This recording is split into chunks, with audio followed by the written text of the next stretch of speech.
Australia বনাম মিশর, ইতিহাস গড়ার লড়াই। আজ মধ্যরাতেই নকআউট পর্বের হাইভোল্টেজ ম্যাচে মুখোমুখি হচ্ছে সোকারুজ ও ফারাওরা।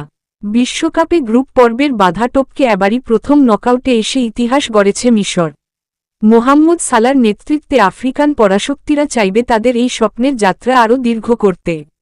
অন্যদিকে টনি পোপোভিচের অধীনে দুর্দান্ত লড়াকু দল অস্ট্রেলিয়া টানা দ্বিতীয়বারের মতো বিশ্বকাপের শেষ ৩২-এ খেলছে।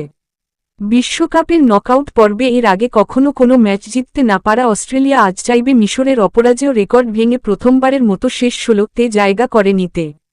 অস্ট্রেলিয়া বনাম মিশর খেলা আজ রাত দুপুর ১২টা।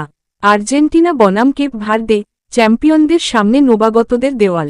আগামীকাল ভোরে বর্তমান বিশ্বচ্যাম্পিয়ন আর্জেন্টিনা মাঠে নামছে টুর্নামেন্টের অন্যতম বড় চমক কেপ ভার্দের বিরুদ্ধে। গ্রুপ জে থেকে শতভাগ জয় নিয়ে আলবিসেলেস্তেরা রয়েছে দুর্দান্ত ফর্মে। গ্রুপ পর্বে ইতোমধ্যে ৬ গোল করে বিশ্বকাপের সর্বকালের সর্বোচ্চ গোলদাতার রেকর্ড নিজের করে নিয়েছেন অধিনায়ক লিওনেল মেসি। তবে আর্জেন্টিনার আক্রমণভাগকে পরীক্ষা দিতে হবে কেপ ভার্দের কালো ঘোড়া দের রক্ষণাত্মক দেওয়ালের সামনে। মাত্র ৬ লাখ জনসংখ্যার দেশ কেপ ভার্দে এবারই প্রথম বিশ্বকাপে এসেই উরুগুয়েকে বিদায় করে অপরাজিত থেকে নকআউটে উঠেছে। তাদের ৪০ বছর বয়সী অভিজ্ঞ গোলরক্ষক বোজিনহার অতিমানবীয় ফর্ম রুখে দিতে পারে কি না মেসি বাহিনীদের, সেটাই এখন দেখার বিষয়। আর্জেন্টিনা বনাম কেপ ভার্দে ম্যাচ আগামীকাল ভোর ৪টায়।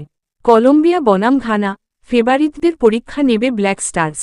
রাউন্ড অব ৩২ এর শেষ ম্যাচটিতে মুখোমুখি হচ্ছে দক্ষিণ আমেরিকার অন্যতম শক্তিশালী দল কলম্বিয়া এবং আফ্রিকার গতিময় দল ঘানা। হামেস রদ্রিগেজ ও লুইস দিয়াজদের নিয়ে গড়া কলম্বিয়া গ্রুপ পর্বে দুর্দান্ত ফুটবল খেলে গ্রুপ চ্যাম্পিয়ন হয়েই এখানে এসেছে এবং কাগজের কলমে তারাই এই ম্যাচের স্পষ্ট ফেভারিট।